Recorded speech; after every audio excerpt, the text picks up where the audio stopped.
ایک بادشاہ نے طبیب کو حکم دیا کہ ایک ایسی کتاب لکھو جس میں ہر بیماری کا ذکر کیا گیا ہو۔ طبیب نے کہا، اے بادشاہ سلامت، میں کتاب لکھوں گا، مگر مجھے اس کتاب لکھنے کے لیے وقت درکار ہوگا۔ بادشاہ نے طبیب سے کہا کہ جتنا بھی وقت لینا ہے لے لو، مگر یہ کتاب مجھے ہر صورت میں چاہیے۔ بادشاہ کے حکم کی تعمیل کی گئی اور کتاب لکھنے کا کام شروع ہو گیا۔ حکیم نے سب سے پہلے بیماریوں کے نام لکھے، اس کے بعد ان بیماریوں کے وجوہات اور ان کا علاج لکھا گیا، اور آخر میں 2 متضاد چیزوں کو کھانے کے نقصانات لکھے گئے۔ 3 سال کے عرصہ میں کتاب مکمل کی گئی۔ بادشاہ کی خدمت میں جب وہ کتاب پیش کی گئی تو بادشاہ بڑا خوش ہوا اور کتاب کو تفصیل کے ساتھ پڑھنا شروع کیا۔ آخر کار بادشاہ کتاب کے ایک ایسے صفحے پر پہنچا کہ جہاں 2 متضاد چیزیں کھانے کے نقصانات لکھے ہوئے تھے۔ اچانک بادشاہ ایک ایسے صفحے پر پہنچا جہاں لکھا ہوا تھا کہ اگر تربوز کے بعد فوری طور پر دودھ پی لیا جائے تو انتڑیوں میں شدید قسم کا درد پیدا ہوتا ہے۔ بادشاہ نے دل میں سوچا، یہ کیا بات ہوئی؟ دودھ اور تربوز دونوں صحت کے لیے مفید ہیں، تو پھر تربوز کے بعد دودھ صحت کے لیے مضر کیوں؟ بادشاہ نے حکیم کو دربار میں بلوایا اور کہا، تم نے جو اس صفحے پر لکھا ہے اس کا عملی طور پر مظاہرہ کیا جائے گا۔ اگر تمہاری یہ بات جھوٹ ثابت ہوئی تو تجھے پوری سزا دی جائے گی۔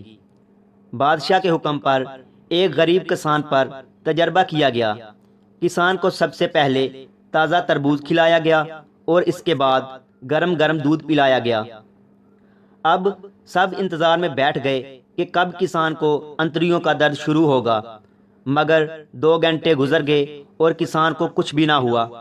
بادشاہ نے غصے سے حکیم کی طرف دیکھا اور حکم دیا کہ حکیم کو گرفتار کیا جائے اور سولی پر لٹکا دیا جائے۔ حکیم نے کہا، مجھے 3 مہینے کی مہلت دی جائے اور اس کسان کو 3 مہینے کے لیے میرے حوالے کیا جائے۔ بادشاہ نے اسے 3 مہینے کی مہلت دے دی۔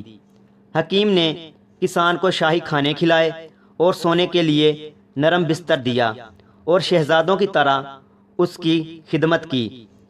3 مہینے بعد حکیم نے کسان کو چیک کیا کہ کیا کسان کا جسم نرم مزاج ہو گیا ہے یا نہیں۔ حکیم نے ایک رات کسان کے بیڈ میں سے نرم گدا نکال دیا تو دوسرے دن کسان نے کہا کہ مجھے ساری رات نیند ہی نہیں آئی۔ حکیم سمجھ گیا کہ اب کسان کا جسم نرم مزاج ہو چکا ہے۔ 3 مہینے کے بعد حکیم نے بادشاہ کے سامنے کسان پر دوبارہ تجربہ کیا۔ پہلے تربوز کھلایا گیا اور اس کے بعد دودھ پلایا گیا۔ کچھ دیر بعد کسان درد سے چلانے لگا اور زمین پر لیٹ گیا۔ بادشاہ نے حکیم سے پوچھا، اس کی کیا وجہ ہے؟ حکیم نے کہا، آپ نے مجھے کتاب لکھنے کا حکم دیا تو میں نے ایک بادشاہ کی طرز زندگی کو دیکھتے ہوئے کتاب لکھی تھی۔ اس کسان کو میں نے 3 مہینے تک آپ کی طرح عیش و عشرت دی، جس کی وجہ سے کسان کا معدہ نرم مزاج ہو گیا۔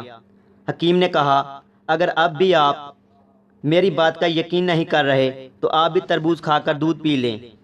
اگر آپ کو کچھ نہ ہوا تو آپ مجھے قتل کر دینا۔ بادشاہ نے کسان کی طرف دیکھا جو درد سے زمین پر لیٹا ہوا تھا۔ بادشاہ ڈر گیا کہ کہیں میری بھی حالت کسان کی طرح نہ ہو جائے۔ بادشاہ نے حکیم کو بہت سارے انعامات سے نوازا اور فوری طور پر کسان کا علاج کرنے کا حکم دیا۔ اخلاقی سبق: جو انسان آرام دہ زندگی گزارنے کا عادی ہو جائے وہ بہت ساری بیماریوں کا شکار ہو جاتا ہے۔